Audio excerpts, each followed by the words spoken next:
Sinasabi ng marami, to see is to believe. Up to a point, there is some truth in it.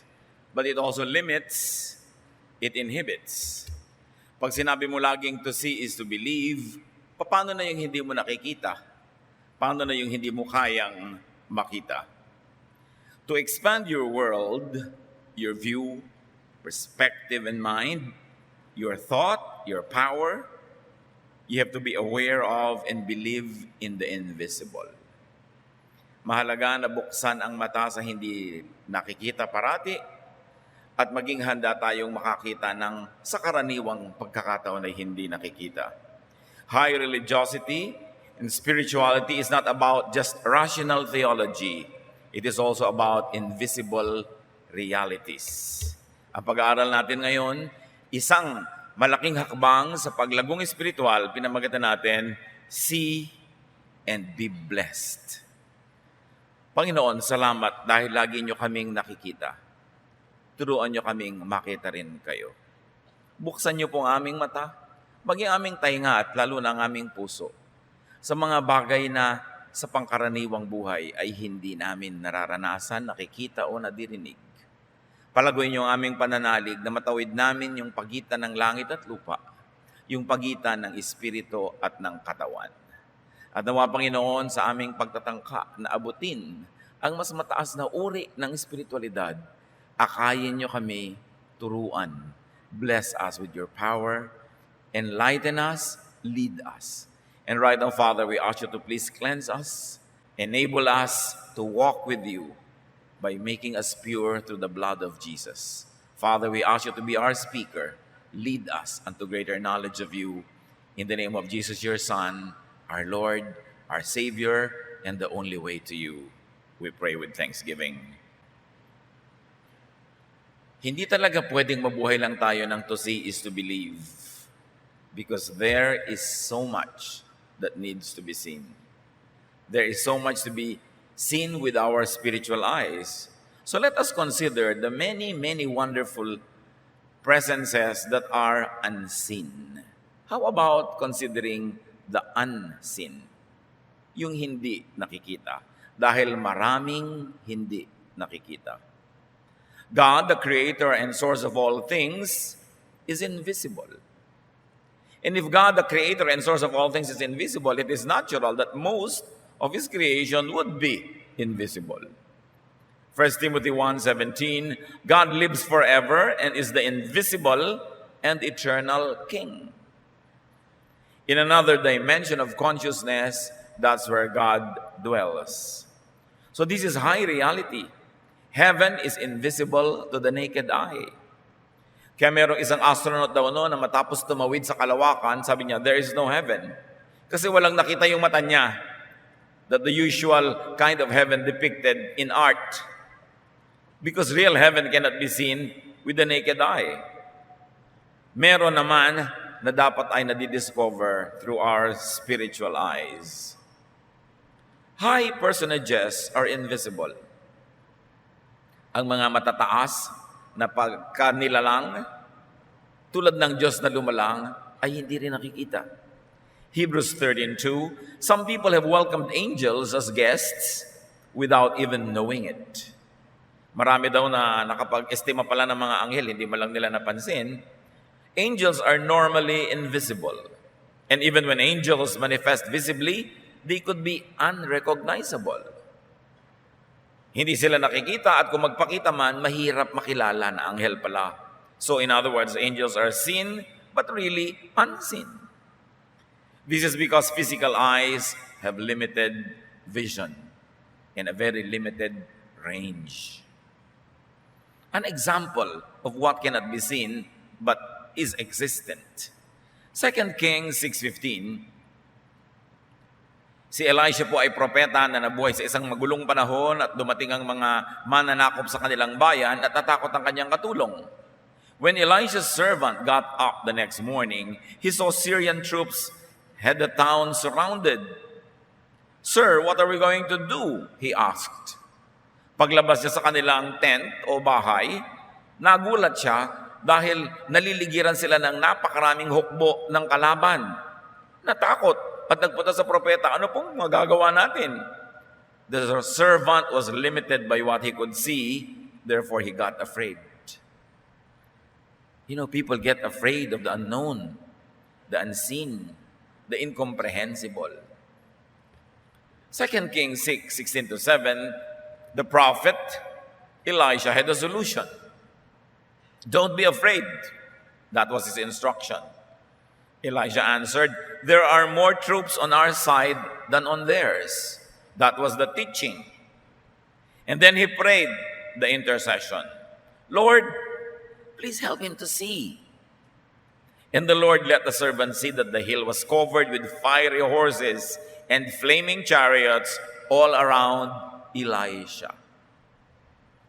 Ang una lamang na nakita nitong katulong ay yung nakapaligid na mga hukbo na kalaban. Hindi niya nakita na mayroong inner circle surrounding the prophet, protecting the prophet, and therefore protecting him also because he was a servant of the prophet. At sabi ng propeta sa Panginoon, pakiusap po, hayaan niyong makita niya ang hindi nakikita. At pinagbigyan ng Panginoong Diyos ang dalangin, bumukas ang mata nitong katulong at nakita niya may inner circle of angels, flaming chariots, chariots of fire. Kaya pala hindi sila malusob-lusob nung nakapaligid ng mga hukbo. May protective inner circle around them. But it was not seen by the ordinary man. Elisha was unafraid because he saw the invisible. He saw God's protection. Do you? Or are you afraid like the servant? Natatakot ba tayong tumanda dahil hindi naman natin nakikita ang provision na inilaan ng Panginoon para sa atin? Natatakot ba tayo mapag-isa, maghirap, magutom dahil hindi naman natin nakikita na nandun ang Panginoon kasama natin up to the end? But people who have spiritual eyes see that. The prophet's eyes was his faith, and his faith made him see, to the point that he could walk by faith, not by sight. So maraming mga unseen. Maraming mga hindi natin nakikita, pero pag tiningnan mo sa microscope, ang dami palang mga mumunting mga nabubuhay doon sa isang maliit na living cell. Ang dami mga bituin at mga kung ano-anong mga tala at mga buwan sa himpapawirin, sa kalangitan, sa kawalan. Pero hindi mo makikita hanggang hindi ka gumagamit ng telescope. Pero meron, nandun. Hindi lang kita. Ganon din ang Diyos. Ganon din ang pagpapala ng Diyos. Kaya ang sabi ng 2 Corinthians 5:7, we live by faith, not by sight. Not by reason or logic, not by doubt or fear, not by blindness, not by the usual mindset, but by faith. Kaya yung dalawang taong parehong may sakit, yung nananalig, payapa, bagamat may nararamdamang sakit at hapdi. Pero yung walang pananalig, triple o higit pa rin ang nararamdamang sakit. Dahil yung tunay na physical pain, nadadagdagan pa ng emotional and spiritual pain.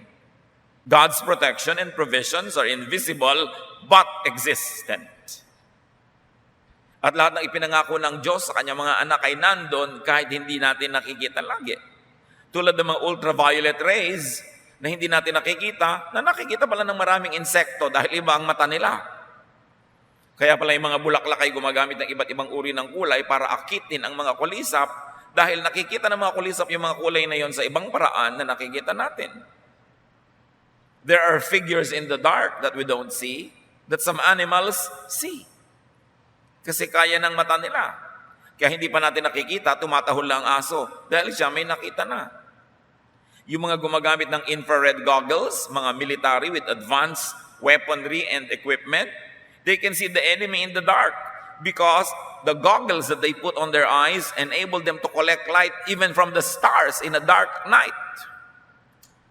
And those light, very little as it may be to the naked eye, can actually increase in strength to enable the wearer of the goggles to see people in the dark.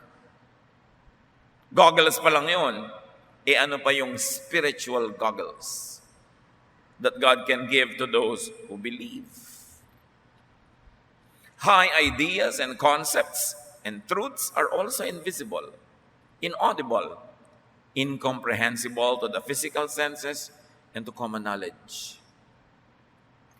Iba ang alam ng utak, iba ang nauunawa ng reason and logic, iba ang naaabot ng pagre-research, ng empirical data, iba ang naaabot ng ang mga physical sciences, at iba ang naaabot ng pananalig.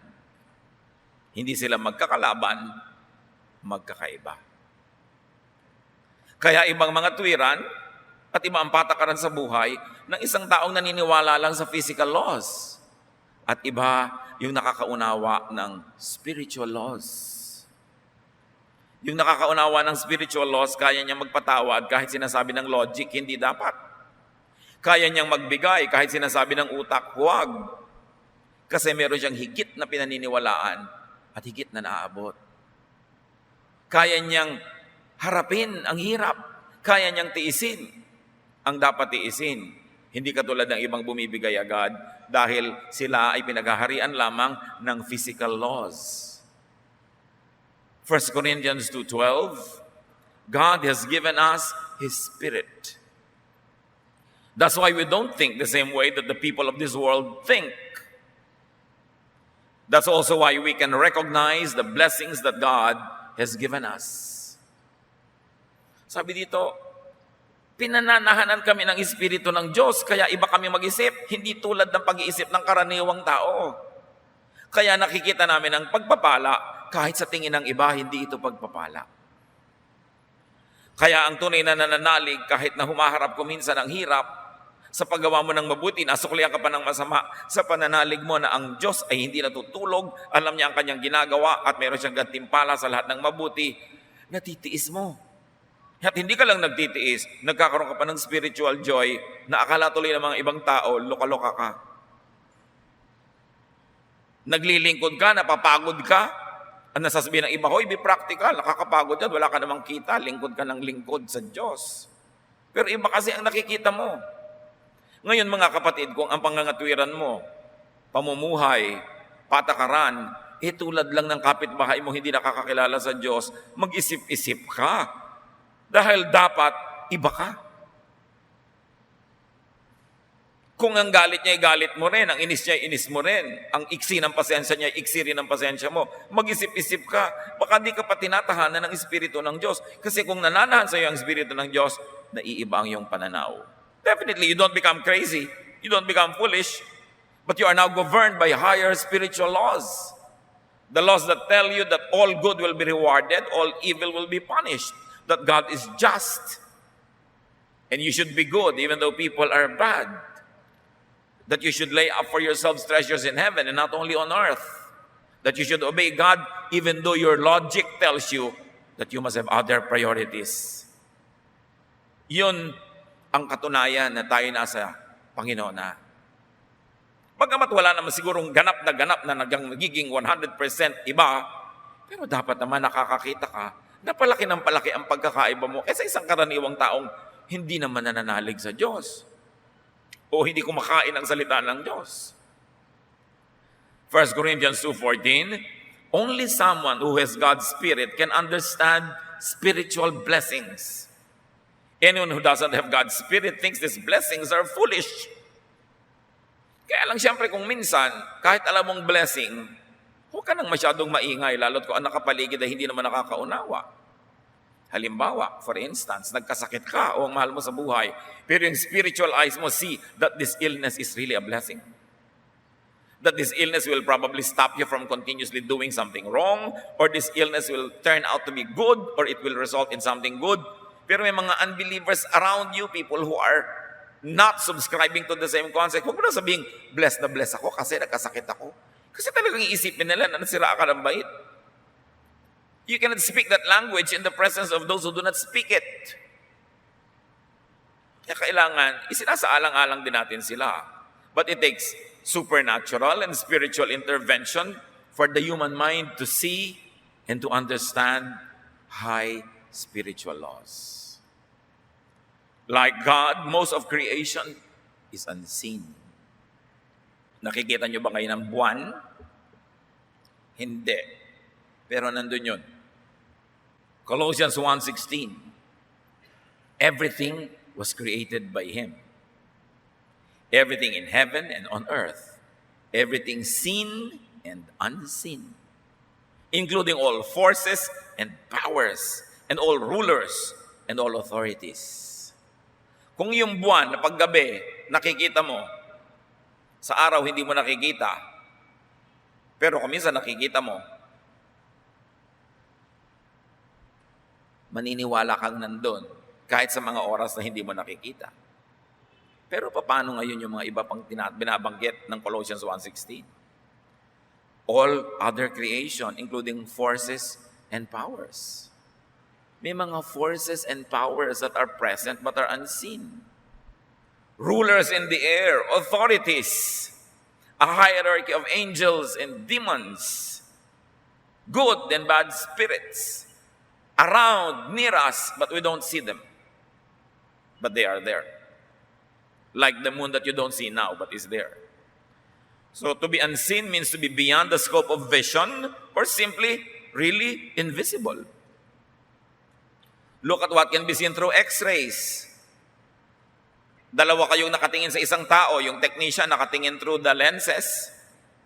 Yung ikaw naman, nakatingin ka lang through a window, peeping at the patient. Magkaiba kayo nakikita. Nakikita nga niya yung buto ng pasyente. Ikaw hindi. Ano pa kaya ang nakikita ng Diyos? Pag nagpa-Doppler test ka ng ugat mo dito sa leeg, sabi ng dugo mo, shh, shh, ganun pala, tumutunog. Pati ang tunog ng dugo mo, yung lakas at hina nun, tono ng dinig ng Diyos, kaya alam niya ang kalagayan mo every moment. Ano pang alam niya? Through the ultrasound, we can see what's inside the womb of a woman who is pregnant, but with or without it, what does God see? When you look at the microscope, the telescope, and these are just all human devices. What more if God enables you to see? Through another set of eyes. Ang dami nating hindi alam. Ang yabang-yabang ng tao. Yung mga nakapag-aral ng konti, yung mga may natutunang konti, ang yabang-yabang na, ayaw nang maniwala sa Diyos, ayaw nang sumunod sa salita ng Diyos. What we know is very little. What we do not know is immense. What we see is so minuscule compared to what we do not and cannot see. So look at what could be seen by closing your eyes and opening up to the spiritual world. Most heavenly treasures and reserved blessings are unseen. Pero bawat tao may nakalaan ng Diyos para sa kanya. Hindi ka nilikha ng Diyos para pag ipinanganak ka, ay maghirap ka, mamatay ka sa hirap. Pinaglaanan niya lahat. Tulad ng isang mabuting magulang na nagpaplano ng pamilya, inilalaan niya, lalo naman ang Diyos. Hindi mo lang kita kung anong nakalaan sa'yo. 1 Corinthians 2:9, no eye has seen, no ear has heard, no mind has conceived what God has prepared for those who love Him. Ang dami lang nakita ng mata natin na kayamanan, atin man o hindi. Ang dami nating narinig na nakarangyaan, atin man o hindi. At marami na rin tayong na-imagine na mga sarap, layaw at provisions, nakamit mo man o hindi. Pero sabi ng 1 Corinthians 2:9, small time lahat ang nakita, narinig at naunawa, na-imagine nyo na, wala yan compared sa tunay na inilaan ng Diyos para sa inyo. Many blessings are unimaginable because they are not physical. We can imagine only what is physical, but most of created things are unseen.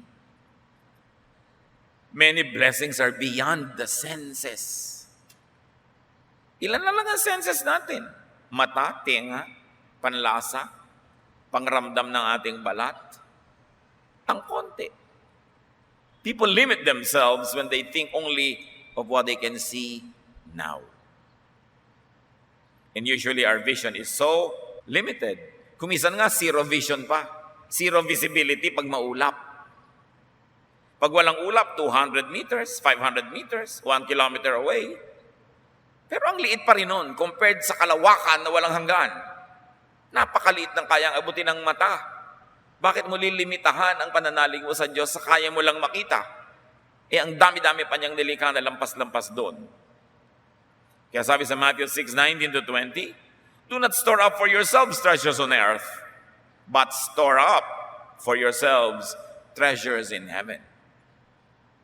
If we're going to read it another way, huwag lang puro sa mundong iniisip nyo. Hindi lahat ang panahon ninyo ay sa mundo lang. Huwag lang lahat ng bagay na physical at makamundot, makalupa ang iniisip nyo. Hindi lang yan ang ibig sabihin ng inyong buhay. Marami pang dimensions ang buhay. Nagka-camping lang kayo sa mundo. Sandaling-sandali lang kayo dyan. What is a lifetime of 100 years compared to 100 trillion zillion years compared to forever? Ang iksi-iksi niyan. Huwag kayong sobrang ma-attached. Huwag niyong sasaktan ang inyong kinabukasan, ang inyong eternity dahil sa ilang saglit ng buhay dito sa mundo.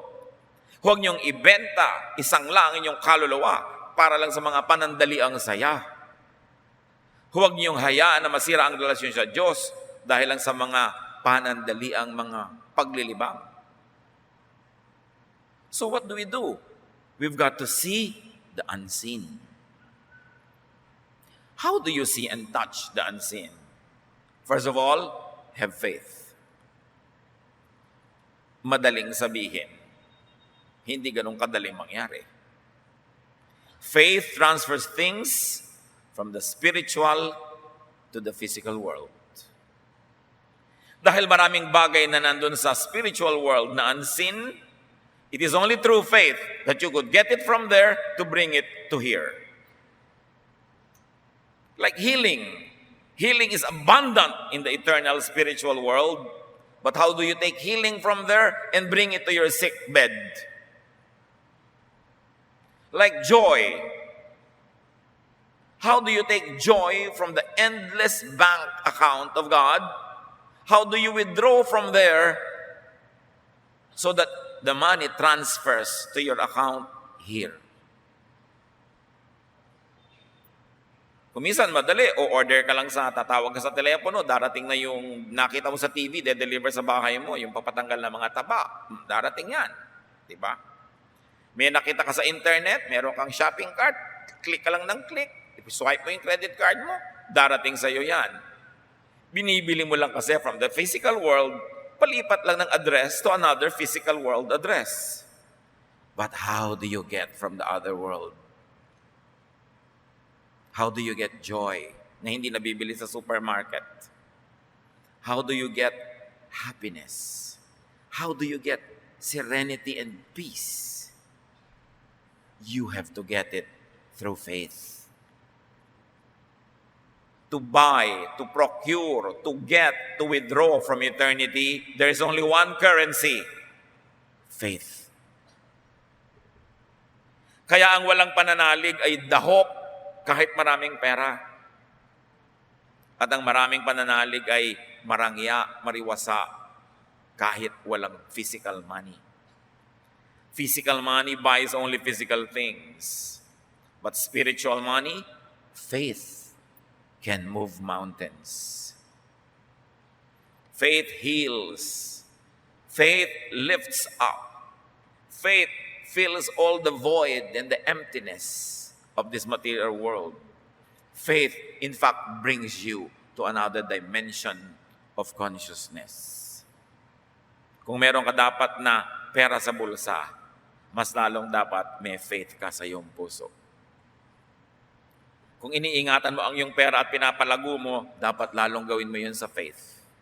Kung nagsisikap ka na dumami ang pera para maraming mabili sa physical world, na ang liit-liit naman ng planetang ito, mabili mo mang lahat, maliit pa rin, lalong dapat ka magsikap na palakasin yung exchange rate ng faith mo. Kasi kanya-kanyang exchange rate din yan. Kung ang konti-konti ng faith mo, ang baba ng exchange rate, ang konti ng nabibili. Pero pwede mong pataasin yung value ng iyong faith. Faith is the medium, the bridge between the two spheres of reality. May isang tulay para makarating sa spiritual world. Para paratingin mo ang iyong mga hinaing, hiling at dasal. At yun din ang tulay para makarating sa iyo lahat ang iyong hinihingi that bridge is your faith. Faith bypasses the brain and its limits. You must bypass the brain. Because if you will operate only on logic, only on thought, only on reason, ang konti ng pwede mong makamit mula sa nilikha ng Diyos. Faith makes the unseen visible and real. Hebrews 11:27, because of his faith, Moses left Egypt. Moses had seen the invisible God and wasn't afraid of the king's anger. You see, Moses left Egypt. It was the result of his seeing God. What do you live when you see God? Anong ibig sabihin kay Moses na iwan ng Ehipto? Doon siya lumaki. Prinsipe pa nga siya doon. Yun lang ang mundong kilala niya. Para pangunahan ang mapapakatigas sa mga ulo na halos 2 milyong katao na wala namang baon, walang makain sa daan, patungo sa promised land. Ang iniwan niya, leading a very organized Egyptian civilization, kasi itong mga ragtag tribes of Israel, he had to bring across the desert, full of complaints, full of ignorance, full of hard-headedness. Anong mapapala niya? Ang nagpagawa lang noon dahil nakita niya ang Diyos. Tayong mga nakakakita sa Diyos, may mga nagagawang hindi mo gagawin kung ang susundin mo lang utak mo. Mga nagagawang dakilang mga gawain, mga dakilang kahit kuminsan na ipagpapakasakit. Great accomplishments because seeing God enables you to be like God in some way.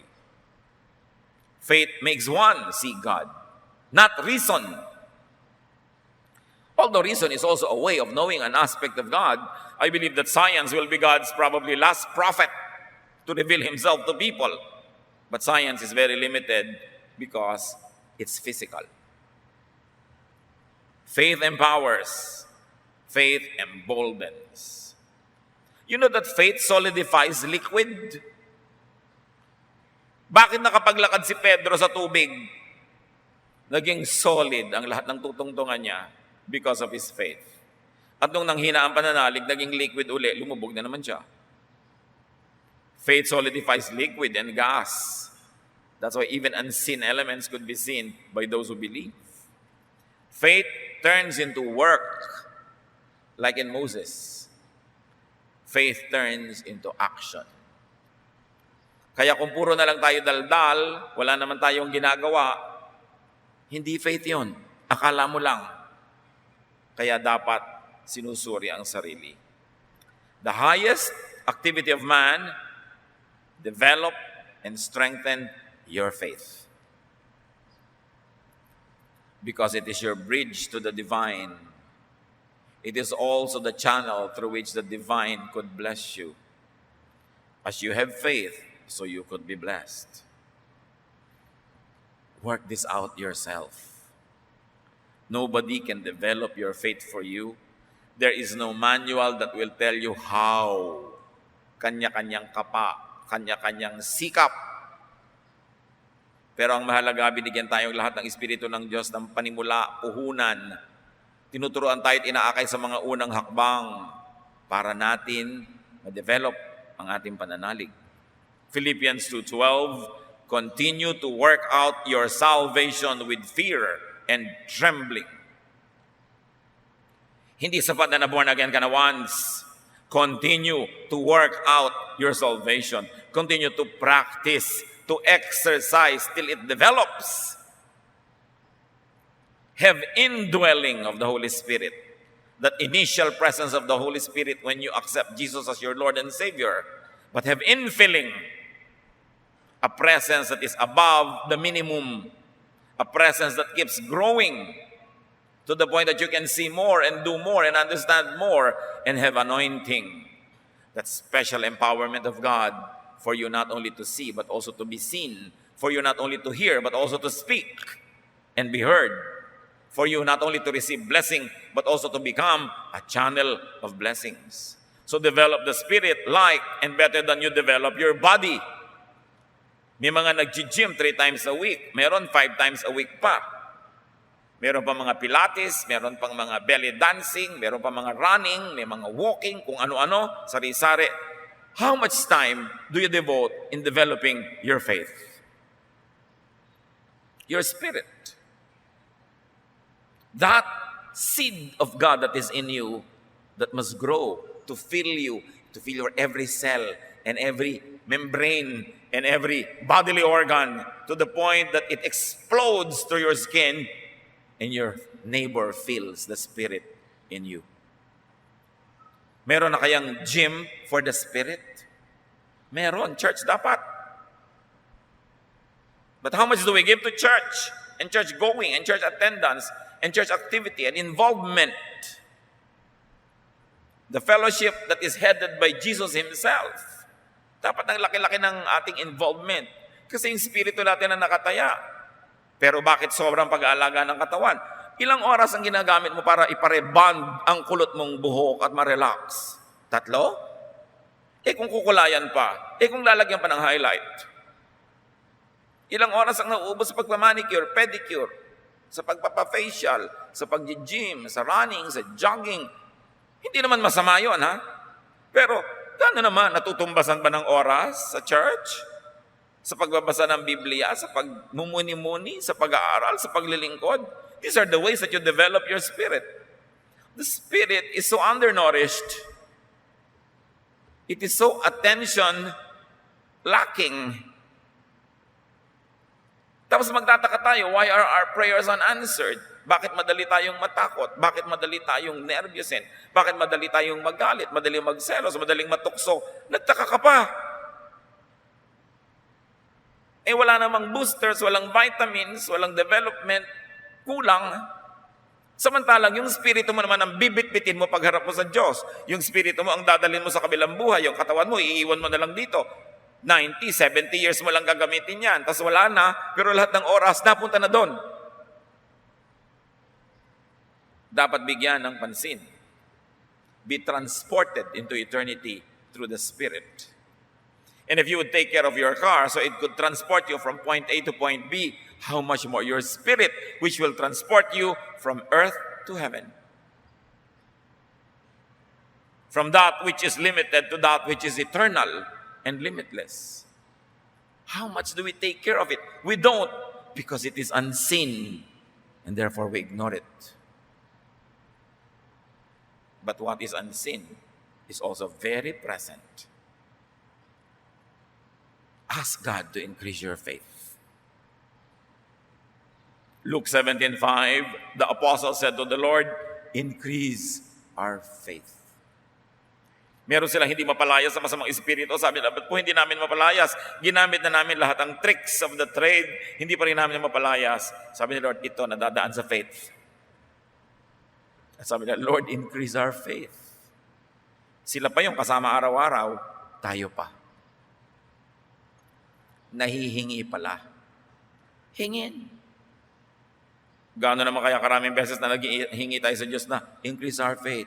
Ano hinihingi natin? Pambayad sa kuryente, pambili ng cellphone, pang-load, pambayad sa ganito, pang ganon, kotse, bahay, papa. Ano namang hinihingi natin? Di naman masamang hingin. Pero humihingi ba tayo, Lord, increase my faith? Open my eyes, help me to see. Maintindihan ko hindi ko naintindihan. Maabot ko hindi ko maabot. Ask in faith, and such blessings become tangible. Matthew 7:7, ask and you will receive. Search and you will find. Knock and the door will be opened for you. Ganun katiyak. Kung tiyak ang pananalig. When faith asks for it, spirit becomes flesh. Spirit becomes matter. That which is in eternity transfers to the earth, to your world. That which is unseen becomes visible. The impossible becomes possible. The Son of God becomes a child in the womb of a woman. Truth is given, and truth sets free. The more spirit we have, the freer we are from our bodies and from the boundaries that earthly existence gives us. James 4, 2-3, you do not have because you do not ask God. And when you ask, you do not receive because you ask with the wrong motives. Wala kayo kasi hindi kayo humihingi. Ngayon, hingi kayo ng hingi, wala pa rin kayo natatanggap, mali naman kasi ang motibo nyo. So bad faith, even bad faith will not get anything from God. How else do you see and touch the unseen? Get help from seers. May mga specialista rin naman talaga eh. Prophets, visionaries, persons with sensitive spirits. People of great faith see great things. Ano lang kasi ang feeding ngayon ng modern day believers? Preaching, words, ideas, doctrines. Not bad, they're very good. But this is not all. Sabi sa Bible, God called some to be prophets, some apostles, some pastors, some workers, some soul winners. In other words, ang dami-daming taong dapat nating isali sa nagpapakain sa ating espiritu. Do we listen? Do we get ministrations from people who are gifted with prayer? Do we get ministrations from people who are very sensitive to the Spirit? It's good kung nagpunta lahat sa pastor nyo yun. Paano kung hindi? Kailangan maghanap buhay ka. Kailangan gumawa ka ng paraan. Kaya napaka-limiting yung sinosolo ka ng isang relihiyon, ng isang religious leader, huwag ka makinig sa iba, sa akin ka lang makinig. Nasa kanya na ba lahat ang gifts para makumpleto ang ministration sa tao? Gifted and chosen persons see what all others do not. And if you cannot see those things, you better see them through people who see them. If you cannot understand the words of God on your own, then attend a Bible study where some people who understand it better can minister to you. Exodus 33:11, the Lord would speak to Moses face to face as a man speaks with his friend.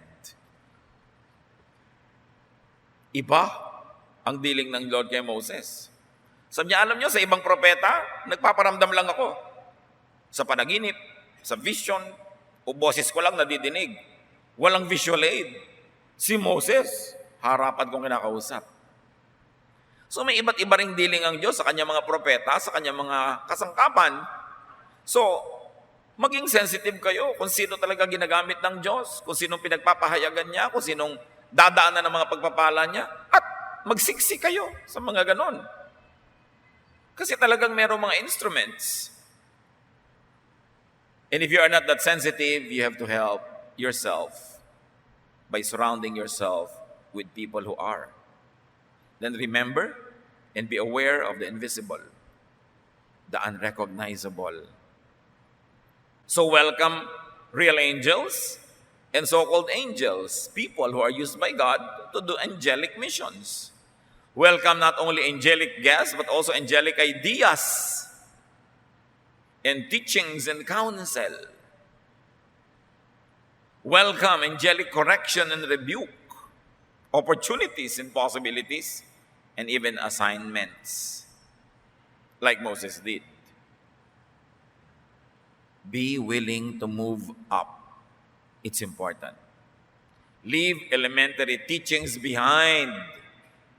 Kung mahigit ka ng 2-3 taong Kristiyano, ang issue mo pa rin, ano bang tamang baptism, gaano ba kahaba dapat ang damit, anong pwede kong kainin at hindi kainin, anong pwedeng tugtugin at hindi pwedeng tugtugin, anong pwedeng kainin sa Lord's Supper at hindi ko kakainin, magkamatayan man, gaano kahaba dapat ang buhok, anong uri ng musika ang gagamitin, anong kulay dapat ng uniform. That's too basic. That is child stuff. Hebrews 6, 1-3. We must try to become mature and start thinking about more than just the basic things we were taught about Christ. We shouldn't need to keep talking about baptisms or about laying on of hands or about people being raised from death or the future judgment. Let's grow up if God is willing. Nakita niyo sa Bible na mismo sabi, tama na ang daldalang walang katapusan tungkol sa mga doktrina. It is so divisive. It stops you from growing. It prevents you from joining a prayer meeting or joining the Lord's Supper. It prevents you from joining the singing dahil ang dami-dami mong arte sa buhay. Sabi, bagay lang yan sa simula. These are child stuff. But we must stop thinking about these things and grow up, the Lord willing. Tama na yung mga tama ba baptism? Paano ba yung laying on of hands? Paano yun gagawin? Ano ba ang judgment? Sino i-judge?